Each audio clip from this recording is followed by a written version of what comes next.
Hello दोस्तों, आपका स्वागत है हमारे यूट्यूब चैनल में। आज हम बात करने वाले हैं क्लास 10th के वास्तविक संख्या यानी मैथ के वास्तविक संख्या है उसको हम बिना पेन की सहायता से जो ऑब्जेक्टिव क्वेश्चन है उसी सब को देखेंगे, चैप्टर वाइज देखेंगे।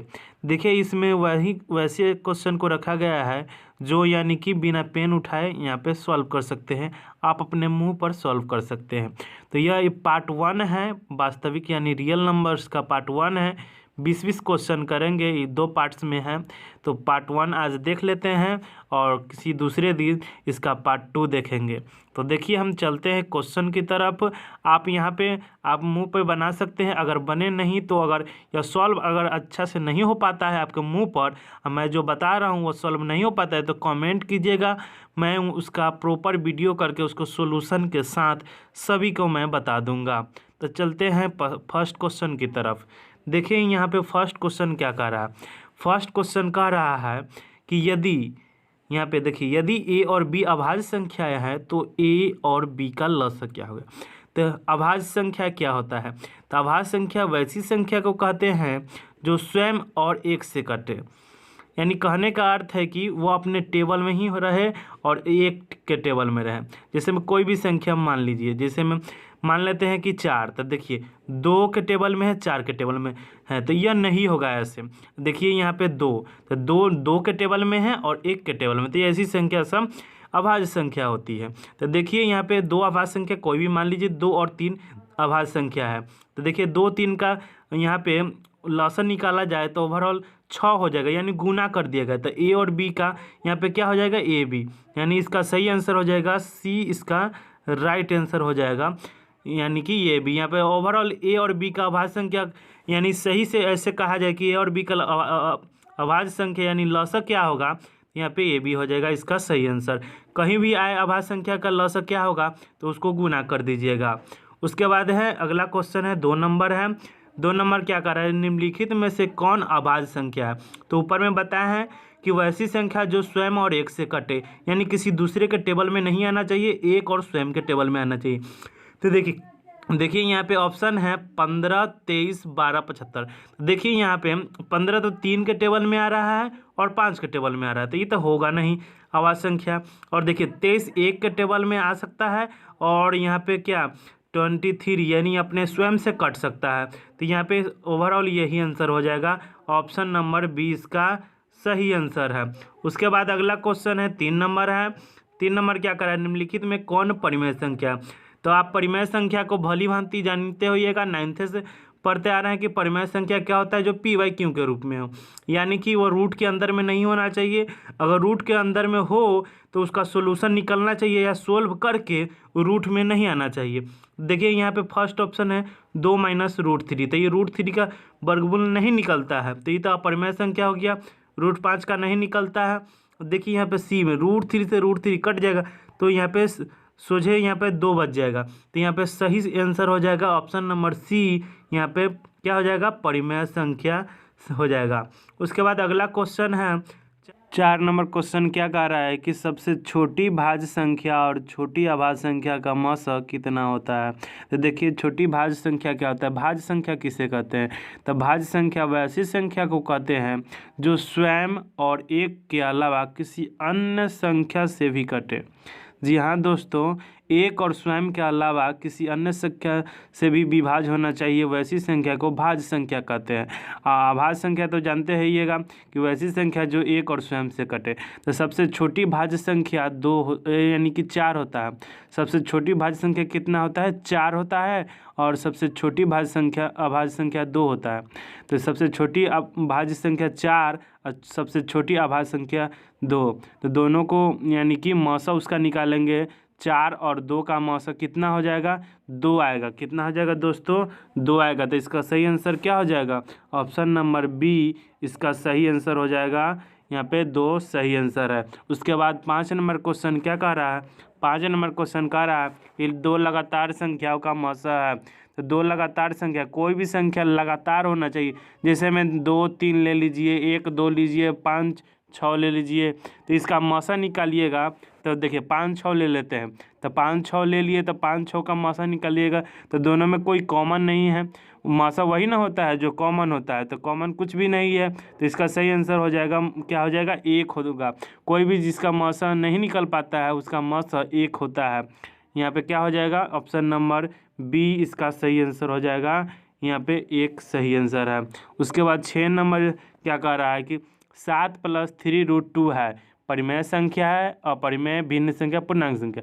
तो देखिए √2 है, तो √2 को सॉल्व करने पर गुना में हो, भाग में हो, जोड़ में हो या घटा हो, उसको सॉल्व करने पर वो रूठे में रह जाए तो वैसी संख्या अपरिमेय संख्या होती है। क्या होती है, अपरिमेय संख्या।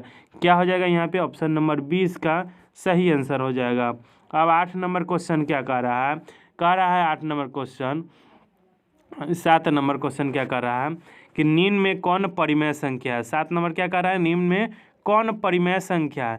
तो √5, 2√3, 4 - √5, √16। तो परिमेय संख्या क्या होता है कि जो रूट के अंदर में अगर हो तो उसका वर्गमूल निकलना चाहिए, या रूट के अंदर में नहीं हो। तो देखिए रूट के अंदर में यहाँ पे है बहुत सारे संख्या यहाँ पे है, तो वर्गमूल किसका निकल सकता है, तो 16 का निकल जाएगा। तो यहाँ पे ऑप्शन नंबर डी इसका सही आंसर हो जाएगा, यही परिमेय संख्या है।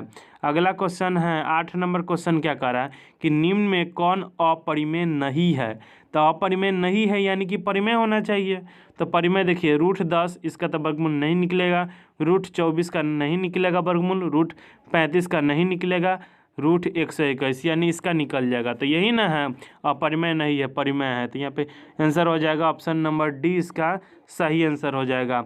आगे क्वेश्चन है 9 नंबर क्या कह रहा है, 9 नंबर कह रहा है कि पी तथा क्यू 2 अभाज्य संख्या है तो उनका मौसा। तो हम बताए हैं ना, कोई भी अभाज्य संख्या हो उसका मौसा क्या हो जाएगा, 1 हो जाएगा। क्या हो जाएगा, 1। यहाँ पे क्या हो जाएगा आंसर, ऑप्शन नंबर डी इसका सही आंसर हो जाएगा। यहाँ पे 10 नंबर है सबसे छोटी अभाज्य और सबसे छोटी भाज्य संख्या का गुणनफल। तो ऊपर में बताया सबसे छोटी अभाज्य संख्या 2 होता है और सबसे छोटी भाज्य संख्या 4 होता है। तो 2 4 को गुणनफल करेंगे यानी गुना करेंगे तो कितना हो जाएगा, 8, यानी कि 10 का सही आंसर हो जाएगा, ऑप्शन नंबर सी इसका सही आंसर हो जाएगा। अगला क्वेश्चन 11 नंबर क्या कह रहा है कि निम्न में कौन सी अभाज्य संख्या है। तो अभाज्य संख्या वैसी संख्या को कहा जाता है जो एक और स्वयं से कटे, यानी कि किसी दूसरे के टेबल में नहीं आना चाहिए, एक और अपने ही टेबल में आना चाहिए। देखिए 29 के टेबल में आएगा या एक से कट जाएगा, तो यही संख्या हो जाएगा अभाज्य संख्या, ऑप्शन नंबर ए इसका सही आंसर हो जाएगा। उसके बाद 12 नंबर क्वेश्चन क्या कह रहा है कि किसी पूर्णांक m के लिए सम संख्या का रूप। देखिए सम संख्या के रूप में x पूर्णांक x रहे या कुछ भी रहे तो उसको क्या करेंगे, 2m या 2x ऐसे आंसर हो जाता है। तो आप ध्यान में रखिएगा, तो क्या हो जाएगा, 2m इसका सही आंसर हो जाएगा। यहाँ ऑप्शन पे यहाँ पे कोई भी संख्या यहाँ पे सम संख्या वहाँ पे पुट करके देखेंगे तो यहाँ पे हो जाएगा सही आंसर, ऑप्शन नंबर सी इसका सही आंसर हो जाएगा, यही हो जाएगा। उसके बाद 13 नंबर क्या कह रहा है, 13 नंबर कह रहा है कि निम्न में कौन सा अपरिमेय नहीं है। अपरिमेय नहीं कह रहा है तो क्या होना चाहिए, परिमेय होना चाहिए। परिमेय यानी कि जिसका वर्गमूल निकल जाएगा।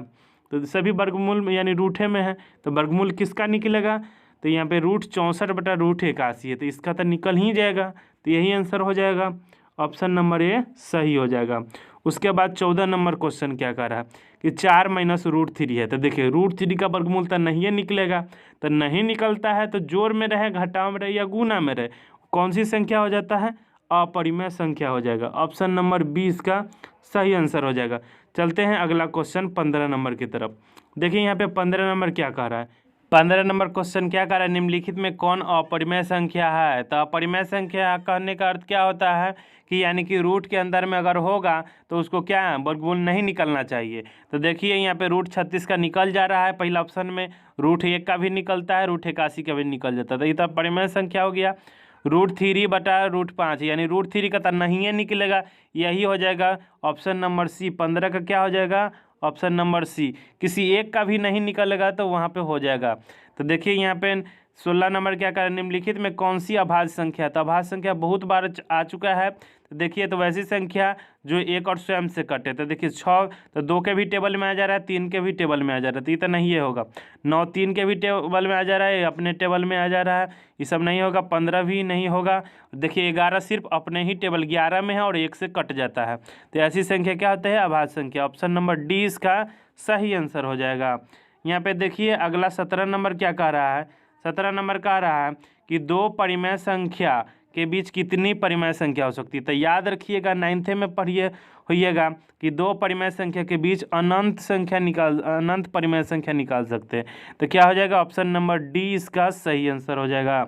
उसके बाद है √2 है एक। तो देखिए रूट में है जिसका वर्गमूल नहीं निकलेगा तो कौन सी संख्या हो जाती है, अपरिमेय संख्या। तो क्या हो जाएगा, ऑप्शन नंबर बी इसका सही आंसर हो जाएगा। उसके बाद 19 नंबर है दो या दो से अधिक अभाज्य संख्याओं का मसक। तो देखिए हम बताए हुए हैं कि मसक है अभाज्य संख्या का मसक, तो आँख मूंद के मार लीजिएगा एक। यहाँ पे क्या हो जाएगा, ऑप्शन नंबर ए इसका सही आंसर हो जाएगा ए। उसके बाद अगला क्वेश्चन क्या कर रहा है, 20 नंबर का रहा है कि निम्नलिखित में कौन परिमेय संख्या है। तो देखिए परिमेय संख्या है तो अगर रूट में है तो उसका निकलना चाहिए, अगर नहीं निकलेगा सभी तो क्या कीजिए, उसको सॉल्व कीजिएगा। सॉल्व करने पर अगर ऐसे ही बिन रूट में आता है तो वही परिमेय संख्या हो जाएगा। देखिए √3 तो ये तो अपरिमेय संख्या निकलता नहीं है। यहाँ पर देखिए √2 से √2 कट जा रहा है और यहाँ पर सिर्फ 2 बच जा रहा है। तो यहाँ पर यही आंसर हो जाएगा क्या कि 2√2 अब आता √2। तो यहाँ पे क्या हो जाएगा, यही आंसर हो जाएगा परिमेय संख्या। ये बहुत बार आ चुका है एग्जाम में, ध्यान में रखिएगा। फिर अगले पार्ट्स हम लेके आएंगे बहुत ही जल्द। और आपको अच्छा लगा हो ऐसे ही वीडियो मतलब देखने के लिए तो आप चैनल को सब्सक्राइब जरूर कीजिएगा, लाइक भी कीजिएगा। अगर कोई आपको प्रॉब्लम होगा तो आप कमेंट करके पूछ सकते हैं, उसका रिप्लाई ज़रूर मिलेगा। और इंस्टाग्राम पर आप फॉलो करके आप कोई भी अगर पर्सनल सवाल है तो वहाँ पे पूछ सकते हैं। Thank you. जय हिंद, जय भारत, वंदे मातरम।